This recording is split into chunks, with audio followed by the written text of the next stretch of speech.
warahmatullahi wabarakatuh.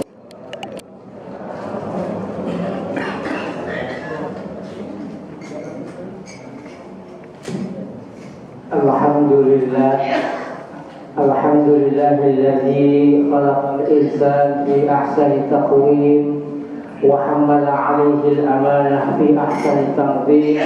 Asyhadu an la ilaha illallah syahadatan tunjina biha min ad-dunya ila yaumil 'azim.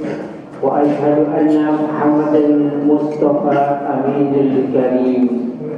Allahumma salli ala sayyidina Muhammadin wa ala alihi wa ashabihi wa man tabi'ahum bi ihsanin ila yaumiddin. Faqad qala Allah ta'ala fi kitabihil karim, a'udzu billahi minasy syaithanir rajim. Ya ayyuhalladzina amanu taqullaha wa qulu qawlan sadida yuslih lakum a'malakum wa yaghfir lakum dhunubakum wa may yuti'illaha wa rasulahu faqad faza fawzan 'azima. Faqala Nabi sallallahu alaihi wasallam, man salaka tariqan yaltamisu fihi 'ilman sahalallahu bihi tariqan ilal jannah. Wa ba'd. Izin menyapa Bapak Ibu semua, bagaimana kabarnya?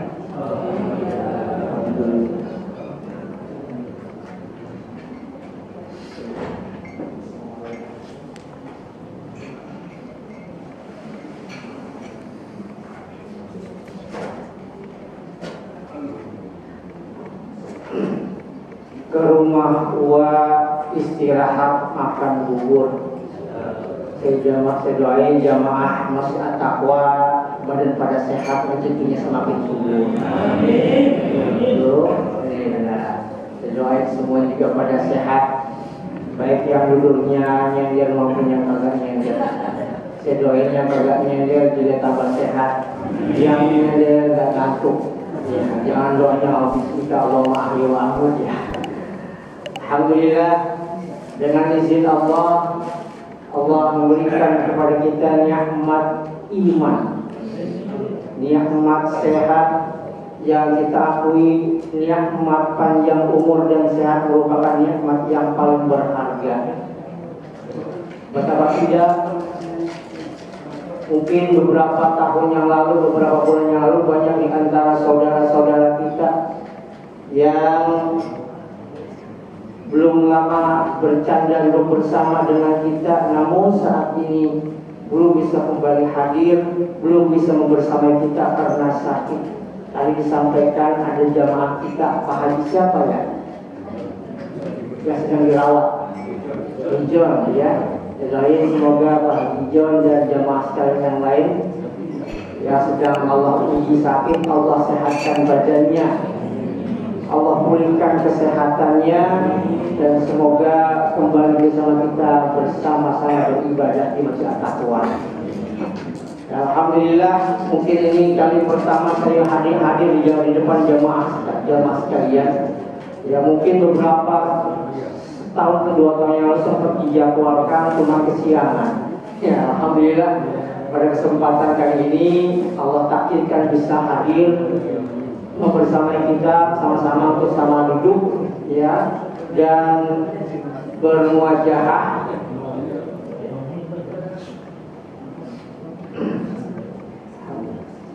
Sebentar, ini mungkin netbooknya belum sarapan, jadi ya begitu kira-kira ya.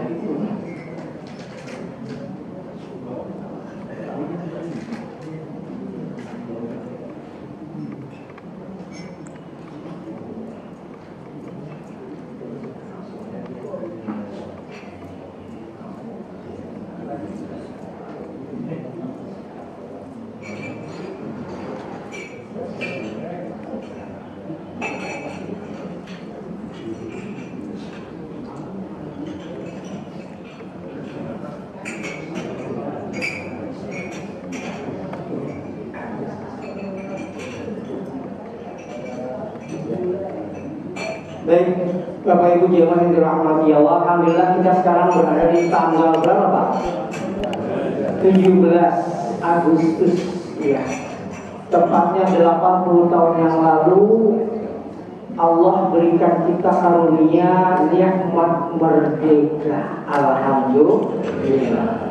Kita semua menyadari bahwa kemerdekaan kita bukan hadiah dari Belanda, bukan pula hadiah dari Jepang, tapi kemerdekaan bangsa Indonesia adalah merupakan nikmat dan karunia dari Allah Subhanahu wa Ta'ala. Maka tertera pula pada pembukaan Undang-Undang 1945 disebutkan atas berkat rahmat Allah ya, yang Maha Kuasa dan dengan didorongkan oleh keinginan yang luhur. Artinya kemerdekaan bangsa Indonesia adalah merupakan karunia dari Allah Subhanahu wa Ta'ala. Kalau kita flashback ke belakang Pak, Masya Allah ya, Indonesia sempat dijajah oleh Belanda berapa tahun Pak? 350 tahun. Tepatnya Cornelis de Houtman pada tahun 1596 datang ke Indonesia bukan jualan sembako, tapi datang ke Indonesia untuk menjajah. Hingga 1945 kurang lebih 350 tahun. Walaupun angka 3,5 ini sempat diperdebatkan Pak oleh para ahli sejarah Indonesia, tapi setidaknya Pak, angka itu adalah merupakan angka yang tidak sebentar, betul nggak Pak? Panjang. Dan saking panjangnya bangsa Indonesia mengalami penjajahan dan sabar, terutama saudara kita yang ada di mana Pak? Palestina, yang sedang meraih dan berdoa agar Allah berikan kemerdekaan, tetapi mereka tetap bersabar. Maka pada kesempatan kali ini kita akan sedikit mengupas tentang dahsyatnya sabar.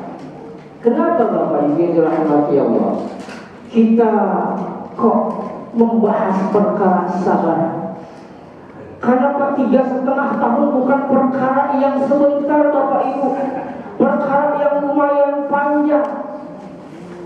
Apalagi kita dalam hidup, dalam perjalanan hidup kita tidak selalu berjumpa dengan sesuatu yang menyenangkan, betul nggak? Kalau kita hidup pasti berjumpa dengan sesuatu yang mungkin tidak menyenangkan, yang menyakitkan. Karena orang-orang yang ada di sekitar kita tidak semua itu datang membawa parfum dan bunga yang menyenangkan. Terkadang orang yang ada di sekitar kita itu datang dengan membawa kerikil dan duri yang menyakitkan. Maka inilah yang membuat kita menghadirkan sifat sabar. Karena yang namanya sabar itu penting dihadirkan. Apalagi kalau ibu-ibu udah tanggal tua, lagunya lagu Mansur S. Rembulan bersinar lagi, habis bulan banyak yang lagi. Wah, lagi kontrakan, lagi setelah tol ya. Ada ibu-ibu rambutnya basah ya, kena gerimis di kebun nanas. Kalau ada ibu-ibu duduknya rada gelisah, itu jangan-jangan gamisnya belum lunas ya. Pasti ada aja masalah Pak ya, sesuatu yang menyenangkan, bahkan sering kita berjumpa dengan sesuatu yang tidak menyenangkan. Itu maka pentingnya kita menghadirkan sifat sabar. Saking pentingnya sabar dalam kehidupan, maka para ulama mengatakan kamasali roksi fil jasad, sabaran dalam kehidupan seperti sabda Imam Ibnu Qayyim, itu seperti kepala dalam tubuh manusia. Kalau orang ada yang kehilangan tangannya, na'udzubillah, kehilangan kakinya, na'udzubillah, masih bisa hidup gak Pak? Masih. Kehilangan kupingnya, masih bisa hidup? Masih. Tapi berbeda kalau yang kehilangan kepalanya. Pernah Pak ketemu tetangga ya, nanya kabar, gimana kabarnya? Kepalanya gak ada. Na'udzubillah, gak ada. Kalau orang gak ada kepalanya berarti sudah sama sekali roksi fil jasad, seperti laksana kepala dalam tubuh. sebuah kesabaran dalam hidup itu kita hadirkan. Dan saking pentingnya sebuah kesabaran sampai Allah mengulang 90 kali di 90 ayat dalam Al-Quran menunjukkan pentingnya sebuah kesabaran. Namun Bapak Ibu yang dirahmati Allah, walaupun demikian, walaupun Allah mewajibkan sabar kepada hambanya, namun Allah terlebih dahulu mewajibkan sabar dalam sifatnya. Kalau kajian subuh memperada begini suaranya Pak, kudu kencang. Kalau pelan pada ngantuk. Iya, begini kalau kajian subuh, saya pun biasa ngomong kencang, apalagi kalau belum sarapan, kencang banget. Selalu siap minum panitia ya, selalu ada ya Pak ya, insyaallah. Minimal langkahnya aja. Iya. Kenapa? Sebelum Allah mewajibkan sabar kepada hambanya, terlebih dahulu Allah telah mewajibkan sabar dalam sifat dan asma'nya. Maka Nabi SAW dalam hadis riwayat Imam Al-Bukhari dan juga Imam Muslim disebutkan, laisa ahadun aw laisa syai'un asbaru ala adza sami'ahu min Allah. Tidak ada sesuatu pun yang paling sabar ketika mendengar gangguan yang didengar melebihi kesabaran dari Allah Subhanahu wa taala. Kenapa? Ya, innahum la yaj'aluna Allahu lahu walad. Ya. Allah didakwah, mohon maaf, kita akan tahu ada orang sekelompok yang Allah itu punya anak, tetapi Allah tetap bersabar. Allah tidak langsung mengazabnya. Kenapa Bapak Ibu dirahmati Allah? Kemarin aja kita laksanakan sholat Jumat berjamaah, sudah dikumandangkan oleh azan, oleh muadzin untuk sholat datang. Udah MC udah ngumumin, udah setengah 12, muadzin jam 12 sudah disampaikan. Ya. Masih ada nggak yang di jalan pada ngojek? Masih ada nggak yang masih masang joran mancing? Ada. Alhamdulillah jamaah takwa, nggak ada yang suka masang joran mancing. Alhamdulillah semuanya pada haji semua. Iya, di masjid atau di luar. Alhamdulillah. Tapi masih ada aja yang tidak patuh terhadap aturan Allah. Ketika mulai Ramadan diwajibkan apa Ibu? Puasa. Masih ada nggak yang makan di pinggir jalan? Buktinya banyak kaki-kaki gantung tanpa kepala. Wah.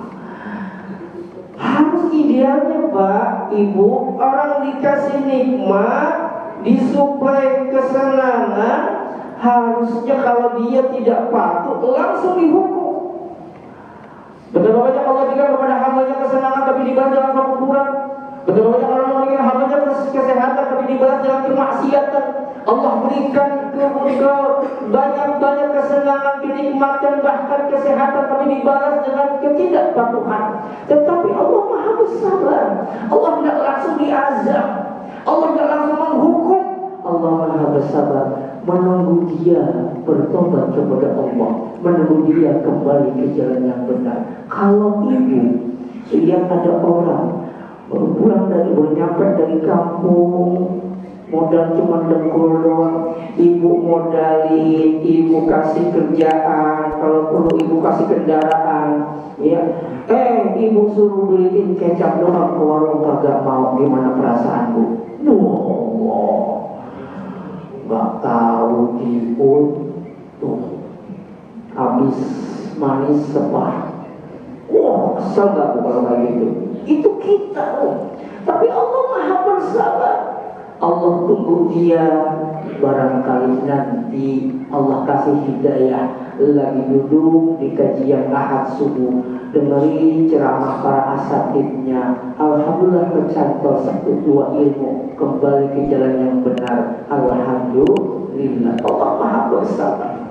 Allah Maha bersabar menangis di sepertiga malam. Allah Maha bersabar bersujud mengakui semua kesalahan dan dosanya. Ada di daerah saya, waktu sholat maghrib itu ada satu jamaah sujudnya lama banget, heboh itu, hampir mau isya itu, orang agak bangun-bangun, udah siapin tanduk, jangan-jangan ini udah lewat, nggak tahu dia bangun, ternyata sujudnya lama, dosanya banyak kayaknya ya.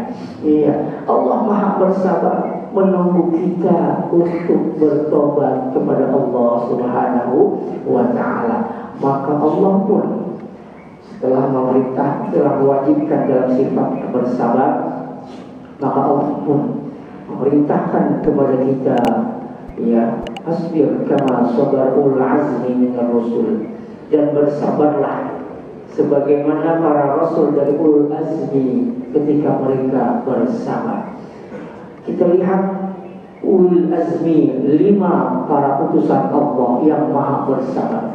Nabi Nuh berdakwah selama 950 tahun. Coba Pak, 9,5 tahun Pak, pengikutnya cuma 80. Saya baru sehari ini di sini, udah banyak banget nih pengikutnya. Jamaahnya alhamdulillah. Gimana kagak sabar? Dan Nabi paling sabar adalah Nabi Nuh alaihi salam. 940 tahun cuma 80 orang yang ikut. Coba. Ya. Kalau Bapak dakwah di Pontianak cuma selama 900 tahun cuma 80 orang, berhenti Bapak pensiun jadi ustaz. Ya. Tapi tidak Nabi Nuh. Makanya kita diperintahkan bersabar sebagaimana para nabi dari ulul azmi ketika mereka bersabar. Maka Allah pun menghadirkan kerikil tajam yang menghambat lurusnya perjalanan hidup kita. Allah hadirkan orang-orang seperti kita yang datang dengan membawa duri yang menyayat hati, melukai diri.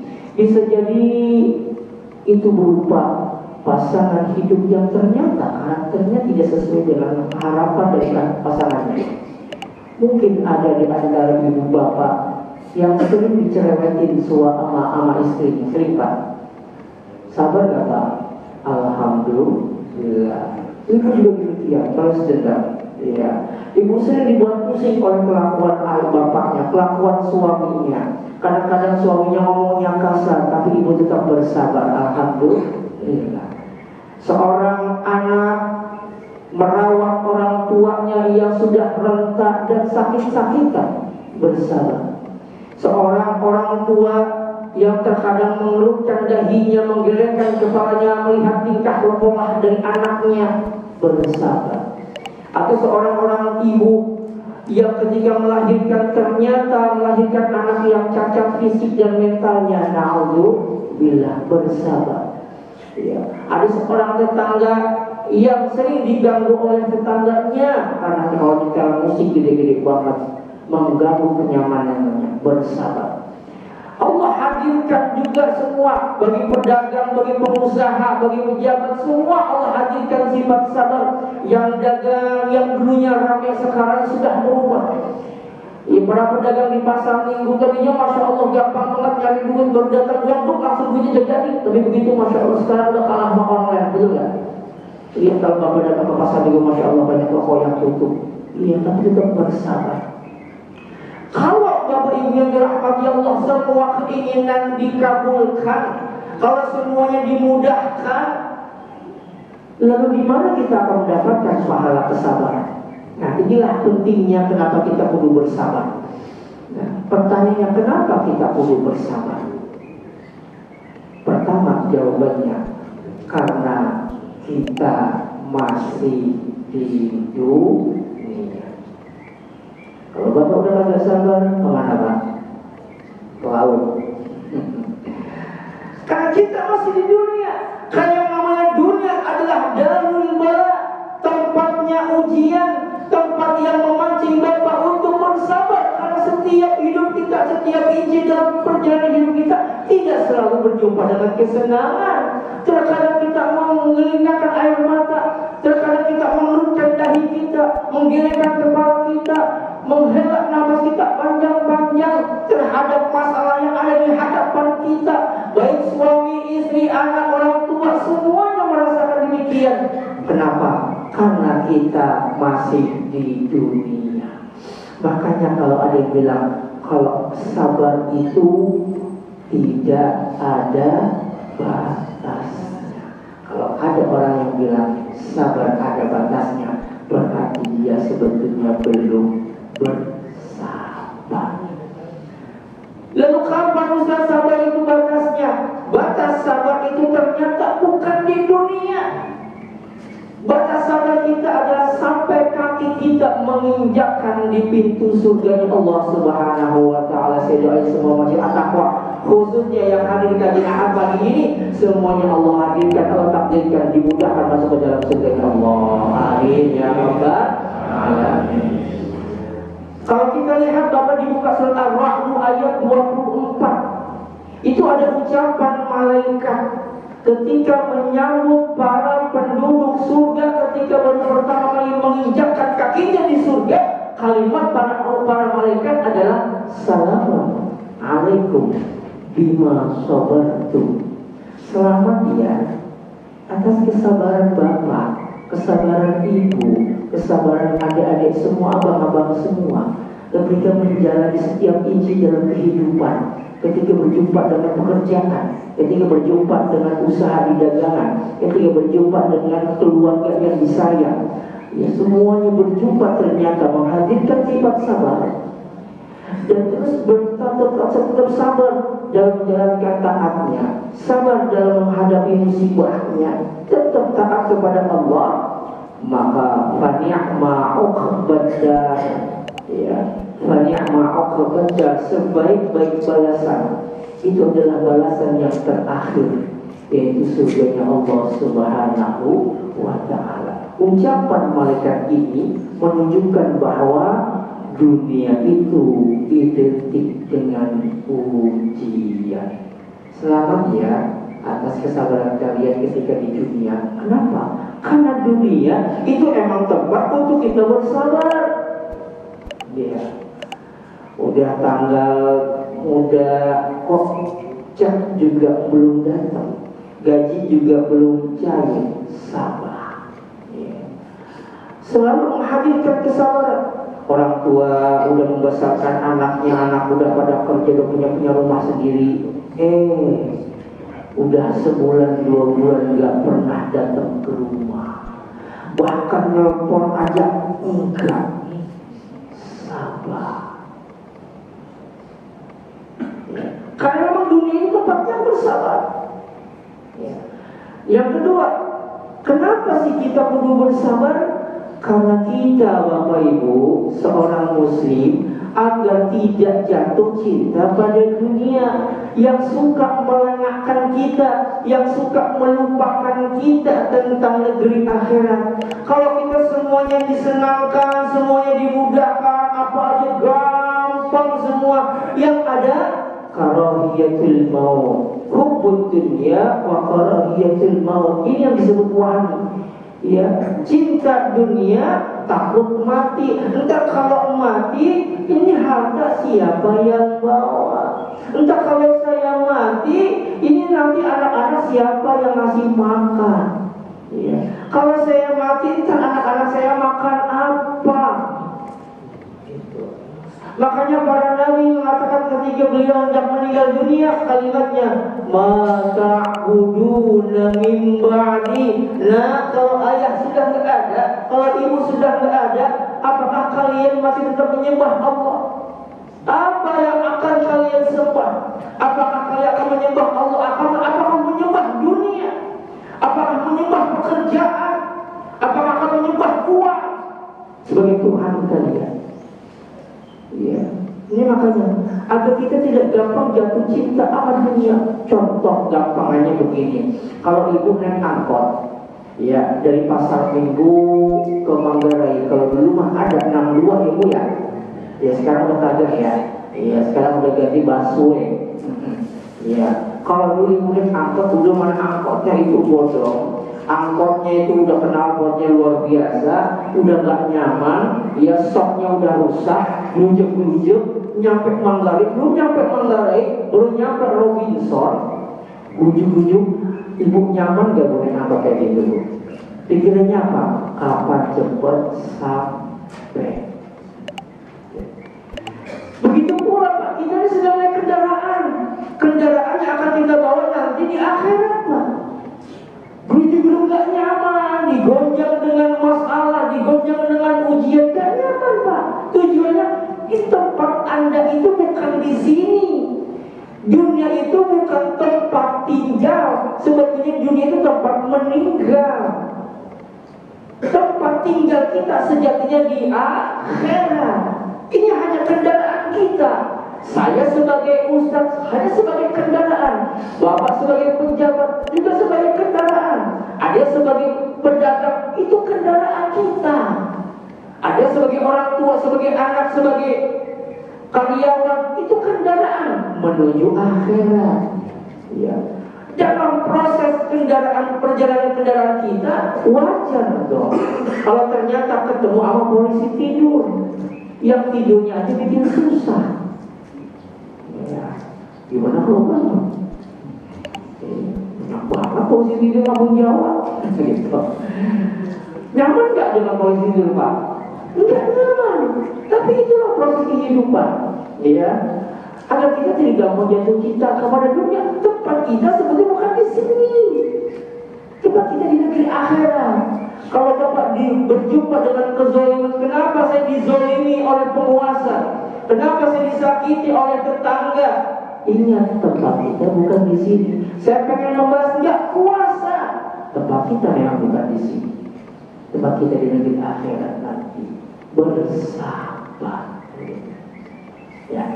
Yang ketiga, akan mendapatkan pahala unlimited. Apa Bu? Unlimited Bu? Bapak? Tanpa batas. Bukan wifi ya. Kenapa kok mendapatkan pahala tanpa batas? Karena Allah sendiri yang menyampaikan, Pak. Dalam surat Az-Zumar ayat 10 Allah sampaikan, "A'udzu minasyaitonir innama yuwaffas sabiruna ajrahum bighairi hisab." Sesungguhnya hanya orang-orang yang mampu bersabarlah yang akan mendapatkan pahala tanpa batas. Nah Pak, ini unik Pak, unik. Coba saya tanya sama Bapak, Allah sampaikan nggak di ayat ini pahala sabar jumlahnya berapa? Allah sampaikan nggak? Enggak. Bu, ada nggak kalimat jumlah total atau berupa apa di ayat ini? Ada nggak Bu? Nggak ada. Allah hanya menyampaikan ajrohum, pahalanya bighairi hisab, tanpa batas. Allah nggak tulis rekening berapa. Ibarat gini, Bapak disodori oleh pengusaha, Bapak maunya gajinya berapa? Bapak tulis aja tuh di rekening, dicek tuh. Bapak dikasih cek kosong, Bapak tulis. Kayak gitu Pak. Unlimited tanpa batas. Semaunya Allah, Masya Allah. Kenapa? Allah berikan pahala bagi orang yang sabar, kok ternyata pahalanya tanpa batas Pak. Ini berbeda ketika Allah menyampaikan tentang pahala sedekah. Ketika Allah menyampaikan tentang pahala sedekah, Allah sampaikan pahala hingga 700 kali lipat. Ada angkanya. Ketika Nabi menyampaikan pahala salat berjamaah, Nabi sampaikan hingga 27 derajat. Ketika menyampaikan tentang pahala baca Quran, Nabi sampaikan satu huruf dibalas 10 kebaikan. Ada rinciannya. Setiap amalan disampaikan pahalanya berapa dan dapat apa. Al-hajjil mabrur, haji mabrur, ya, laisa jaza illa jannah. Pahalanya adalah surga. Kalau kita habis sholat, habis pengajian ini kajian subuh, nanti setelah kajian kita sholat apa biasanya? 2 rakaat. Duha atau sholat syuruk, ya, sholat syuruk atau isyraq, ya. Di sini ada bunyi alarm nggak kalau ada isyraq? Ada. Alarmnya sekali atau 2 kali? Hah? Nggak bunyi ya? Iya. Di sini tulisannya syuruk nggak sih di atas? Nggak ada ya, waktu syuruk ya. Kalau waktu syuruk itu waktu belum boleh sholat. Kalau kajian subuh, ternyata ustadznya selesai pas waktu syuruk. Waktu syuruk jam berapa gitu ya? Waktu subuh jam berapa? Waktu syuruk jam berapa? Ya, kalau kita lihat ternyata waktu syuruknya jam 6. Nah, jam 6 itu waktu belum boleh sholat dulu Pak. Ya, karena waktu itu waktu matahari baru nongol dari ke bumi, ya. Itu syuruknya kalau saya jam 5 sampai jam 6. Sampai kapan? 10 sampai 15 menit, jam 10 itu jam 6 itu yang namanya sholat isyraq. Syuruk matahari baru nongol, tapi udah tinggi, namanya isyraq, waktu yang diperbolehkan sholat. Nabi sampaikan ya bahwa man shallal ghadata fi jama'atin tsumma qa'ada yadhkurullah hatta tatlu asyam. Barang siapa yang salat subuh berjamaah kemudian duduk sampai matahari terbit, kemudian setelah matahari tinggi dia summa shalla raka'ataini, dia salat 2 rakaat, namanya salat isya atau salat subuh, maka mendapatkan pahala ajri hajatin wa umratin kana sama, mendapatkan pahala haji umrah. Disampaikan oleh Nabi. Biasanya umumnya setiap amalan itu disampaikan ganjarannya apa, berapa, dapat apa. Tapi berbeda ketika Allah menyampaikan pahala sabar. Allah tidak katakan pahalanya berapa, Allah tidak sampaikan dapatnya apa. Allah hanya menyampaikan pahalanya tanpa batas, menunjukkan bahwa pahala sabar begitu besar. Sampai Imam Ibnu Qudamah mengatakan ada 3 amalan. Siapa-siapa menyampaikan di kajian Ramadan waktu lalu, ada 3 amalan yang kelak nanti di akhirat nanti ketika 3 amalan ditimbang di mizan, maka seakan mizan timbangan tak mampu dan tak kuasa menampung betapa besarnya pahala dari ketiga amalan itu. Hampir jomplang untuk menimbang pahala amalan itu. Satu di antara ketiga itu adalah sabar. Ya, sabar, puasa Ramadan, dan memaafkan kesalahan orang lain. Berapa habis dizolimi kita maafin, berat gak Bu? Luar biasa. Tapi seberat itu pula Pak ganjarannya akan diberikan. Seakan mizan jomplang ketika akan menampung pahala itu, luar biasa. Kenapa? Karena pahalanya tanpa batas. Kenapa kita harus bersabar? Ustaz, kenapa saya mendapatkan ujian seperti ini? Kenapa gak seperti tetangga saya yang kayaknya gampang banget, kayaknya senang banget, apa aja dapat, kontrakannya makin banyak, ya anak-anaknya pun alhamdulillah udah makmur. Iya. Kenapa saya harus mendapatkan ujian seperti ini? Kenapa gak orang lain? Kalau menghadapi takdir, jangan berkata why ini, kenapa aku? Allah juga akan berkata why no. Jangan bertanya kepada Allah terhadap apa yang Allah lakukan kepada kita, karena kita yang akan ditanya oleh Allah. La yus'alu amma yus'alu. Allah tidak akan ditanya ya terhadap apa yang akan Allah perbuat kepada kita, tapi kita yang akan ditanya oleh Allah. Ya, jangan bertanya kepada Allah terhadap takdir yang Allah berikan. Setiap yang Allah gariskan sudah Allah tetapkan, dan yakin bahwa dalam hadis riwayat Imam Ahmad bahwa Allah tidak akan memberikan takdir buruk kepada hambanya kecuali takdir itu baik bagi seorang mukmin. Kenapa sakit? Sakit secara kasat mata buruk apa baik? Buruk. Tapi ternyata di balik sakit Allah gugurkan semua dosa dan kesalahan. Ya, tidak ada rasa sakit, rasa kecewa, gundah gulana, melainkan bahkan tertusuk jarum sekalipun, melainkan itu menggugur dosa kita. Artinya Pak, selalu ada kebaikan. Dan kenapa kita mesti bersabar? Bapak Ibu dirahmati Allah. Berapa persen yang tadi sholat subuh berjamaah yang sholatnya khusyuk? Kira-kira yang tadi sholatnya khusyuk berapa persen? Cuma kata Ria Ustaz, itu dia. Sholat kita jarang khusyuk Pak. Sedekah kita kadang-kadang dicampur ria. Iya. Kadang-kadang kurang ikhlas. Apalagi kalau kita di Ramadan sholat Jumat, Masya Allah, zikirnya kenceng banget. Iya. Astagfirullah. Dia benar-benar sama zikirnya Subhanallah, Subhanallah, Subhanallah. Itu masih jauh dari Ramadan kota amal. Subhanallah, Subhanallah. Begitu udah nyampe di depan dia, astagfirullah, astagfirullah, astagfirullah. Begitu dia jawab, alhamdulillah, alhamdulillah. Polis banget ya orangnya. Bahkan ketika dia masukin duit ke kotak amal pun dicari duit yang paling lencek. Ada kayak gitu kan? Orangnya dicari duit yang udah kagak udah paling Allah, kalau itu yang udah sobek. Iya. Kalau kita ngasih kadang-kadang, masya Allah, duitnya emang gede 50.000, tapi masukinnya lama banget. Biar pada melihat maksudnya. Susah banget ya ini. Pakai nyalain pengurus. Ini pengurus ngasih bomba kecil banget ya. Pak kecil banget ya. Biar tahu nih 50.000 maksudnya. Masya Allah. Karena kita amalannya kurang kecampur ya. Belum ibu-ibu. Iya.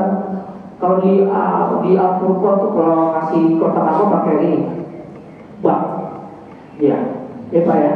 Pakai bakul. Iya. Tuh kalau ibu masukin kotak amal ada suaranya kecil. Iya. Maksudnya gelapnya. Kecil. Kadang amalan kita pengen ingin dipuji orang-orang. Kadang ibadah kita udah disimpan-simpan, udah disimpan apa-apa, biar orang nggak tahu, biar ikhlas. Kadang-kadang kepancing. Bapak ngantuk banget, biasa, nggak tahu aja kalau saya malam ngapain loh, jadinya. Ya, Bapak lemes banget, ya biasa Senin Kemis, begitu kan. Kadang kita kadang rapet-rapet, pengen dipuji. Kalau orang memuji kita tapi kita nggak minta, itu merupakan pahala yang Allah segerakan di dunia. Tapi kalau kita nggak minta, tapi kalau kita niatnya emang ingin dipuji, ingin dihormati, ingin terkenal, ini yang bisa menghancurkan amalan ibadah kita. Padahal Pak, ya belum lagi Pak umroh, ya umroh kadang-kadang Pak hati-hati Pak bagi yang umroh. Ya, usikum wa iyaya bitaqwallah. Saya menasihati sendiri jemaah sekalian. Hati-hati bagi yang umroh, hati-hati karena riskan banget tercampur masalah riya. Ya, hati-hati. Ya, jaga hati kayak kita coba keluar dana, keluar tenaga, waktu, jangan sampai keluar riya. Kalau di Depok Pak, orang umroh dipanggil haji. Di Depok, ya namanya Sumarno. Ya, begitu Pak umroh dipanggil Pak Sumarno kagak nengok. 30 juta Sumarno Pak Haji, gitu. Kadang-kadang kecampur kan begitu. Pengen dipuji, pengen disanjung, itu bisa merusak amal. Sum'ah pengen didengar, Bapak ini masya Allah kalau masih amal di Al-Taqwa luar biasa, nggak tanggung-tanggung. Tapi kalau bilang diumumi di Al-Taqwa pas hari Jumat, jangan sebut nama saya takut lihat. Oh gitu Pak, iya. Bisa saja hamba Allah, oh gitu, siap, 86. Iya. Pengurus nyampe, alhamdulillah Al-Taqwa mendapatkan sumbangan dari hamba Allah sebesar 1 juta rupiah di belakang. Itu kan saya. Banyak yang menyampur, yang membuat hati kita itu menjadi gundah, ingin dipuji, merusak amal kita. Padahal Pak, untuk masuk ke dalam surga butuh bekal yang banyak, butuh pahala yang gak sedikit, dan Allah tidak akan memberikan surga secara gratis. Harus dibalas dengan keringat amalan ibadah kita mengharap rahmat Allah. Bagaimana rahmat Allah akan kita jemput kalau kita sholat aja kagak mau? Iya. Kenapa para pejuang, para pahlawan berhasil mendapatkan kemerdekaan? Karena walaupun mereka berjuang, walaupun mereka mengorbankan darah dan nyawanya, tetap mereka berjuang melawan penjajah, tetap tidak meninggalkan sholat 5 waktu. Gak ninggalin sholat. Itu para pejuang pahlawan kita, walaupun berjuang di hadapan banyak musuh, tetap gak ninggalin sholat. Lalu baru jadi panitia Agustusan, agak sholat. Auzubillah. Ya. Pahala kudu banyak yang kita kudu bawa ke surga. Lalu bagaimana Anda kita ini pengen dapat surga, padahal amalnya karena kita banyak, sudah banyak yang tercampur riya, hilang karena ingin didengar, hilang karena ingin dipuji, ingin karena ingin dihormati, banyak karena tendensi. Ini kan bisa merusak amalan kita. Lalu bagaimana nasib kita masuk ke dalam surga? Amal kita kompor, kosong, seperti debu yang berterbangan, maka amalan yang akan menyelamatkan kita dimudahkan ketika mizan, dimudahkan ketika hisab, dimudahkan ketika melewati jembatan Shiratal Mustaqim yang harusnya jatuh terpeleset ke dalam kubangan neraka, tapi karena Bapak ketika di dunia tetap bersabar, walaupun diuji oleh Allah, tetap bersabar, tetap gak ninggalin 5 waktu berjamaah, tetap tidak meninggalkan salat bersama imam, tetap sedekah walaupun sebisa semampunya.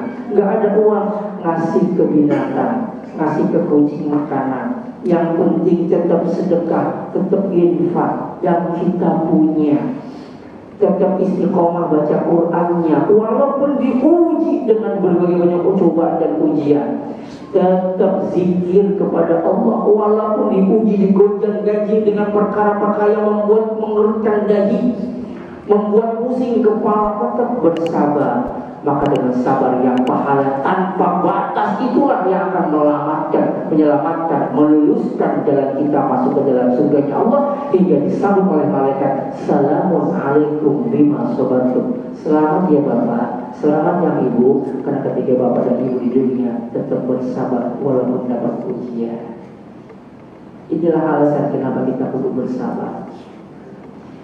Tapi yang perlu kita pahami di dalam kitab ya, para ulama menyampaikan, termasuk Imam Ibnu Qayyim rahimahullah taala ya, dan di kitab banyak-banyak para ulama menyampaikan bahwa ternyata sabar itu ada 3 tingkatan.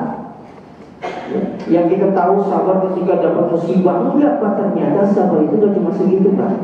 Sabar itu ternyata ada tingkatan. Pertama yang paling atas, sabar dalam taat kepada Allah. Yang berikutnya sabar ketika Bapak Ibu meninggalkan larangan. Yang ketiga sabar ketika dapat musibah, mendapatkan takdir yang kurang menyenangkan. Kira-kira Bapak, kalau saya boleh tanya, dari ketiga amal ini, 3 sabar ini, yang paling gede banget pahalanya, kira-kira pahala sabar yang nomor berapa Pak? 1, 2, 3? 2 terus 3 1. Kita kembali kepada para ulama. Apa kata para ulama dari 3 sabar ini? Ustaz, bukannya sabar menghadapi musibah ketika kehilangan orang tuanya, kita kehilangan anak tercintanya, kemudian dia bersabar. Apakah itu bukan persabaran yang mendapat pahala yang besar? Betul. Tetapi kesabaran ketika musibah itu ternyata kata para ulama tidak sebesar pahala ketika ibu dan bapak meninggalkan larangan, dan tidak sebesar bapak ibu ketika taat kepada Allah tetap sabar. Kenapa? Karena kata para ulama menyampaikan, sabar ketika menghadapi ujian itu sabar yang ittirori, sabar yang terpaksa. Kok Ustaz bisa sabar yang terpaksa? Kenapa? Bapak ibu ketika kehilangan keluarganya, orang-orang tercintanya meninggal dunia, dan ibu bersabar, memang dapat pahala yang besar. Tetapi apakah bisa merubah keadaan? Apakah anak yang ibu tinggal, yang meninggal itu akan bangun ketika ibu bersabar? Tidak. Tidak merubah keadaan. Ini sabar yang terpaksa. Sabar atau enggak sabar, orang tua kita, anak kita tetap meninggal, gak merubah keadaan. Terpaksa. Atau ibu guling-guling ngobek pakaian, teriak-teriak, gak merubah keadaan, dia tetap meninggal. Gitu. Ini sabar yang ittirori kita berulama. Tapi ada sabar ikhtiyari, sabar pilihan. Ketika dikumandangkan jam 4, jadi saya nyampe masih sepi, masih gelap. Ya, atap masih gelap, saya nyampe jam 4. Ini jangan-jangan saya salah tempat. Saya buka, bener atap ini ya, gitu. Karena saya kajian besar di Serpong. Jadi sekarang di atap, bener ini kan? Kalau ini gelap ini, alhamdulillah. Dan imamnya udah nyalain. Saya mau mati bener, ya. Alhamdulillah. Ya. Bisa jadi Pak, ketika dengar suara jam 4 dari masjid mushola, setengah 5 ada suara azan, kan banyak pilihan. Ibu bisa kembali tidur, bapak bisa kembali tidur, ya. Atau pilihannya sholatnya di rumah aja. Atau setelah sholat di masjid ini, pulang aja, ngapain sih? Siapa yang penceramahnya? Ustaz Pogi, nggak terkenal, nggak ada di TV, nggak masuk. Pulang aja, nggak terkenal gitu. Itu pilihan. Tetapi bapak ibu tetap istiqomah, tetap menjalankan, tetap melangkahkan kaki ke masjid, ke rumahnya Allah, meninggalkan semua kenyamanan, keenakan. Enakan keteh di rumah, nonton TV. Kan ada itu di TV itu banyak ceramah-ceramah. Kan bisa. Enakan sholat di rumah bareng keluarga, kan juga bisa. Itu pilihan. Atau bahkan ibu ngantuk, nggak usah sholat, enakan juga tidur, ngantuk. Semalam begadang sampai jam 2, bikin apa? Bikin tambang buat persiapan 17-an. Panitia udah luar biasa semalam, ya Allah, pada begadang. Masya Allah, pada nyiapin makan kerupuk, nyiapin kalungnya, nyiapin kelerengnya pakai sendok, udah macam-macam. Botol pakai paku, itu kadang pakai begadang, subuh melewat. Kan bisa aja, ngapain sholat subuh? Itu pilihan. Tetapi bagi yang tetap bersabar, bismillah, yes, saya tetap jalan-jalan ke rumah Allah. Bismillah, yes, saya tetap istiqomah, duduk aja, tidak pergi hingga selesai kajian ahad subuh. Ini pilihan. Makanya Allah tidak kaleng-kaleng ngasih pahala yang besar kepada orang yang tetap taat kepada Allah. Diuji masih taat, digembleng dengan masalah masih sholat di masjid. Padahal Pak, mohon maaf, di Jogja kami ada kisah nyata Pak. Itu khotib malah ustaz, penceramah. Ternyata ketika mendapatkan anak pertama, anaknya buta. Berapa tahun kemudian lahir anak kedua, anaknya juga buta. Istrinya begitu hamil yang anak ketiga, minta malu, ya Allah, nggak apa-apa dah, saya terima. Anak saya pertama buta, saya terima. Yang kedua masih buta, ya Allah, saya terima. Saya minta ini yang ketiga kalau bisa normal, ya Allah. Apa yang terjadi Pak? Begitu lahir anaknya buta. Apa yang terjadi? Ini ustaz, khatib, kiai. Sejak itu dia protes, dia udah gak lagi sholat. Waktunya sholat Jumat Pak, dia duduk di depan rumahnya. Dibilang orang yang pergi sholat Jumat, ngapain kamu ke masjid? Nang dhuwur ora ana wong, nang dhuwur ora ana apa-apa. Di atas tuh gak ada siapa-siapa, percuma. Percuma kamu ngapa-ngapa, minta juga percuma. Sudah sahabat yang menasihati gitu. Apa katanya? Kamu tuh gak merasakan apa yang aku rasakan. Saya cuma minta satu aja. Di antara dua biar udah buta, satu di normal. Pengen normal anak saya, kok tetap buta hingga mati dalam kondisi seperti itu. Nauzubillah, tak sabar. Tidak sedikit orang yang dulunya soleh dapat masalah, orang yang anak tercinta semata wayang yang meninggal. Ya Rob, kenapa anak saya yang diambil? Kenapa enggak istri saya? Kenapa anak saya tercinta yang diambil, ya Rob? Sehingga mengatakan Tuhan tidak adil. Nauzubillah. Sehingga ia kembali yang dulunya soleh sekarang jadi toleh. Yang dulunya sering rajin datang ke pengajian, ya saya rajin ngaji, dagang sepi. Apa hubungannya? Kaitan dengan dagang. Udah gak mulai datang ke pengajian. Makanya doanya di surat Al-Imran ayat 8, Rabbana la tuzigh qulubana ba'da idh hadaitana wa hab lana min ladunka rahmatan innaka antal wahhab. Rabb, wahai Rabb kami, wahai Tuhan kami, la tuzigh qulubana, jangan kau palingkan hati kami, ba'da idh hadaitana, setelah kemarin-kemarin, setelah tadi kau berikan hidayah kepada kami. Kami sedang nyaman ibadah, kami sedang nyaman sujud, kami nyaman tahajud. Jangan kau palingkan hati kami dengan masalah-masalah yang datang bertubi-tubi kepada hidup kami. Tetapkan hati kami ya Rabb untuk taat, untuk patuh kepadamu hingga akhir hayat. Amin ya Rabbal. Itu doanya kan.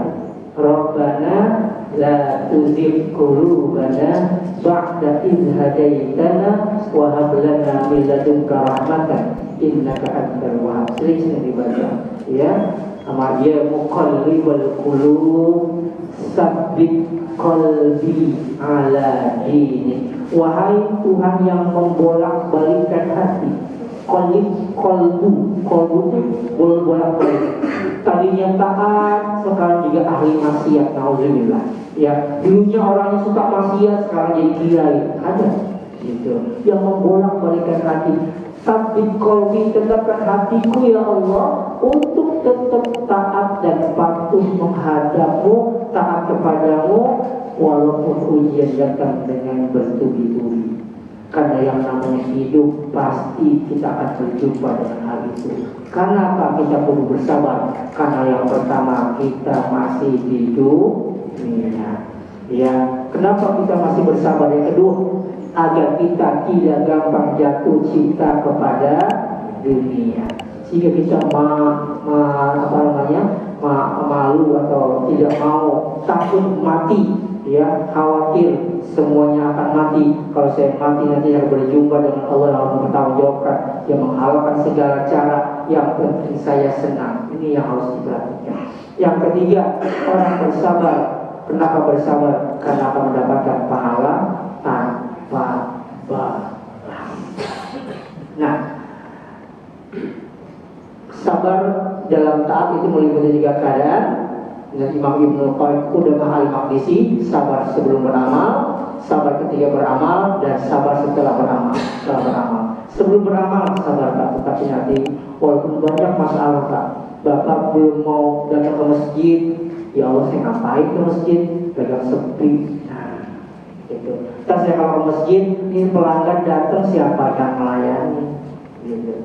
Kan itu ujian Pak, gitu. Ya, entah kalau saya ke masjid, entah kalau saya ngaji, itu anak siapa yang jaganya.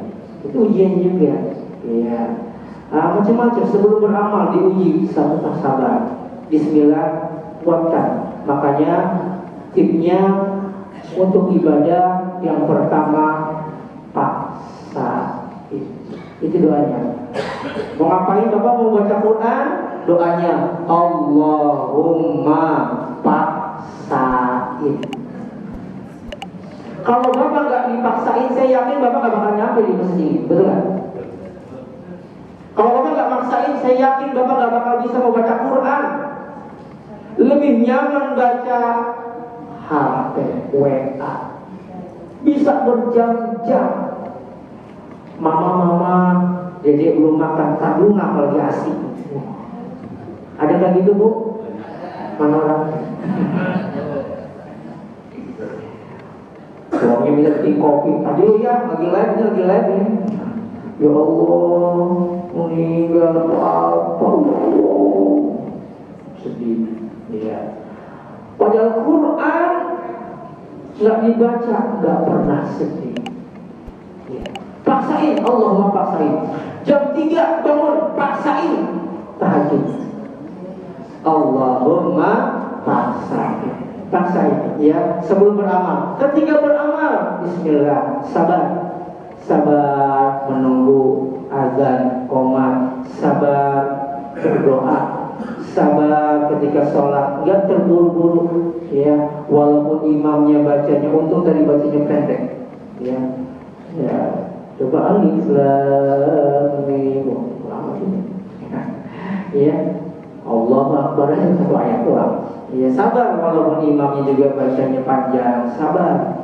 Ya, ketika beramal kita bersabar. Dan setelah beramal juga sabar. Hati-hati jaga Pak. Jaga baik-baik amalan kita.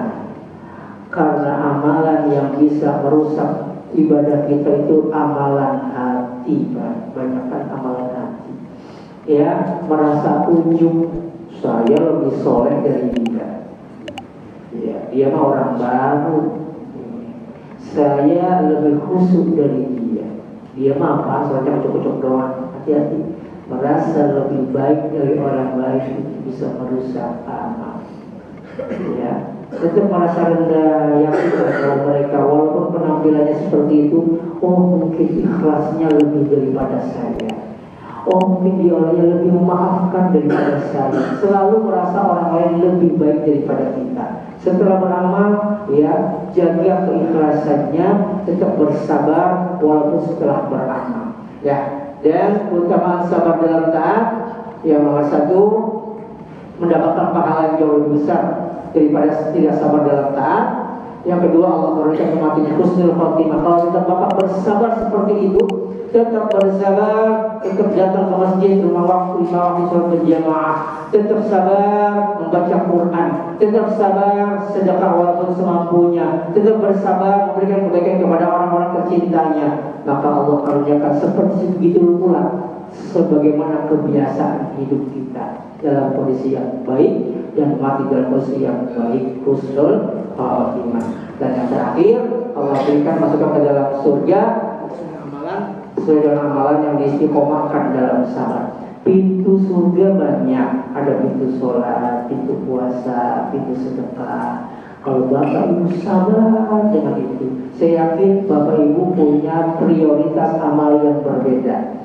Ada yang rajin sedekah, ada yang kuatnya puasa Senin Kamis gak putus-putus, ada yang rajin tahajud gak putus-putus, ya. Ada yang rajin sholat berjamaah, ada yang punya prioritas rajin baca Quran. Jaga itu, ya, jaga keikhlasannya, jadikan ini sebagai amalan yang dibanggakan di hadapan Allah di akhirat. Semoga kita Allah istiqomahkan dalam kesabaran ketika taat kepada Allah, tetap bersabar tanpa tepi, berjanji pun tanpa tapi. Wallahu a'lam bishawab. Karena sudah waktu suruh, ya saya nunggu alarm kagak bunyi-bunyi. Ya, dari jam seberapa ya? Mungkin ini yang dapat Al-Fakir sampaikan, kebenaran hanya milik Allah, kemudian kedudukan kepada Rasulnya, kesalahan dari kekurangan ilmu Al-Fakir. Next dan next saksi sekian, terima kasih. Kalau ada kata-kata kurang berkenan jangan lapor polisi, maafkan, jangan simpan dalam hati. Ya, wassalamualaikum. Sebelum saya tutup, mungkin ada 1 atau 2 pertanyaan. Ada yang mau ditanya atau pengen ditanya? Assalamualaikum warahmatullahi wabarakatuh. Waalaikumsalam warahmatullahi wabarakatuh.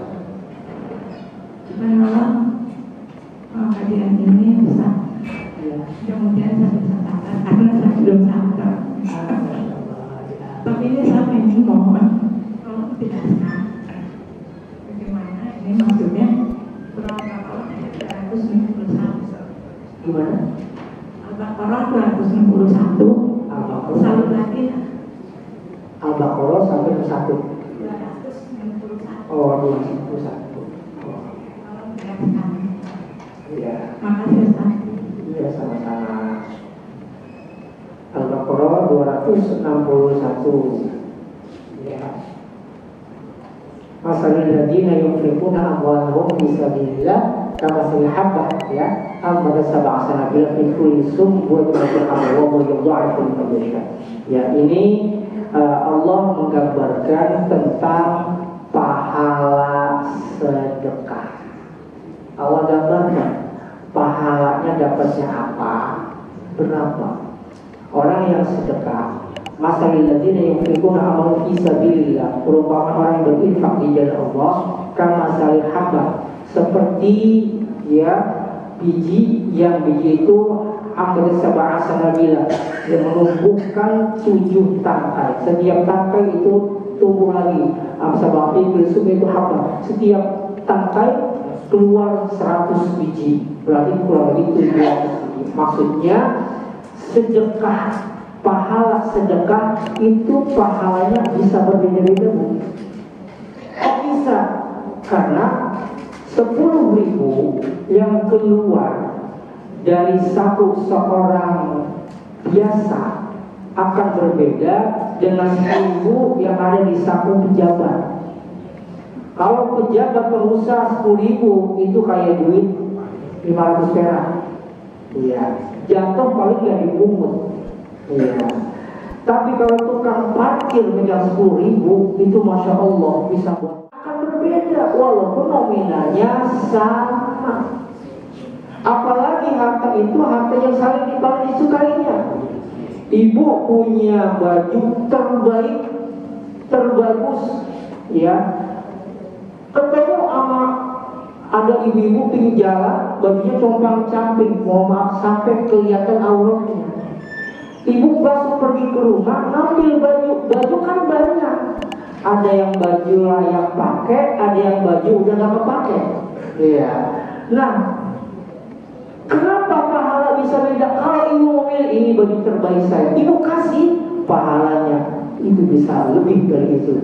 7 kalau itu. Tapi kalau yang kepake kalau bisa 100, bisa jadi 9. Karena yang memberikan pahala itu Allah, tapi Allah bedakan kadarnya sesuai dengan tingkat keikhlasan, tingkat kesabaran. Ya, dalam surat An-Nisa juga disebutkan, ya, di Al-Baqarah juga ada, di Al-Baqarah juga disebutkan, ya, bahwa wala tayammamul khabitha minhu tunfiquna walastu biakhirihi illa tughmiduhi. Ya, ada orang sedekah padahal dia sendiri nggak suka barangnya.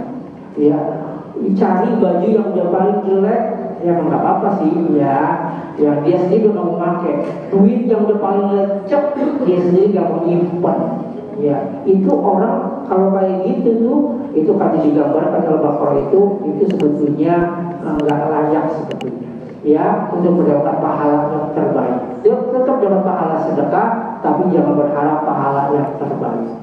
Ya, jadi tingkat pahala sedekah akan berbeda tergantung kondisi kita. Kedua, tingkat keikhlasannya. Ya, semakin dia ikhlas, semakin kondisinya memang benar-benar butuh, kemudian dia kasih, maka itulah yang akan memberikan beberapa pahala yang besar dari Allah. Wallahu a'lam bishawab. Demikian itu.